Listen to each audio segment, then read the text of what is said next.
Hi, Manish, Mehta with the New York Daily News, previewing Week 15, the reeling Jets traveling to Pittsburgh to face the Steelers. Before we get into the three keys to the game, let's talk about the big story this week off the field. Strength and conditioning coach Sal Alosi suspended indefinitely for Tripgate. Well, I wasn't aware of this going on, this taking place and all that, and I don't think anybody was aware of it. I think, to me, the whole key for it is that, they were standing there together and a guy makes a mistake, a dumb mistake of which he's paid very dearly for. And frankly, I feel sorry for him. I feel bad for him. Now the three keys to the game. First and foremost, the offensive line has to do a better job of protecting Mark Sanchez, who was sacked 6 times last week in the loss to the Miami Dolphins. They'll have to do it without veteran Damian Woody, who's out for the foreseeable future after undergoing arthroscopic knee surgery. Wayne Hunter will take his place at right tackle, but they're going to have to make sure that Sanchez stays upright for the better part of this game.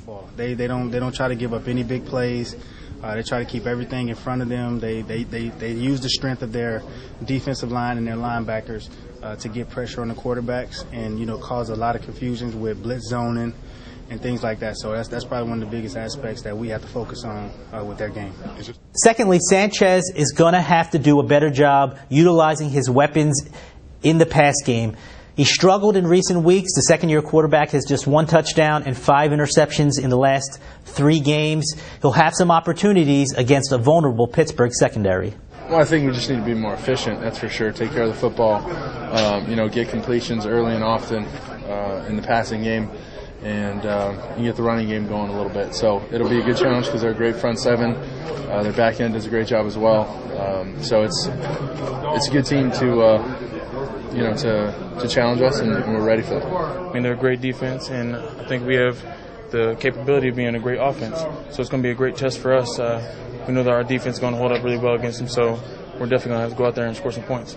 And finally, the Jets defense must not only pressure Ben Roethlisberger, but bring him down. Roethlisberger is a master of escaping tackles, extending plays, and no matter how good Darrelle Revis is, how good Antonio Cromartie is, both of those guys will struggle if wide receivers have plenty of time to find open spaces. First things first, we have to take care of, Big Ben and that whole situation, which can be extremely dangerous with his ability to keep the plays alive. I'm standing here without a Super Bowl ring, I believe, because AFC Championship game where he was able to scramble around and find Santonio Holmes. I'm happy he's over here now, so I don't have to see that same movie again. He's a great quarterback. The one thing that's good with him is he's hard to get down. You see him scrambling a lot and making plays with his feet. So, in the secondary, we got to latch on to our receivers until the whistle blows.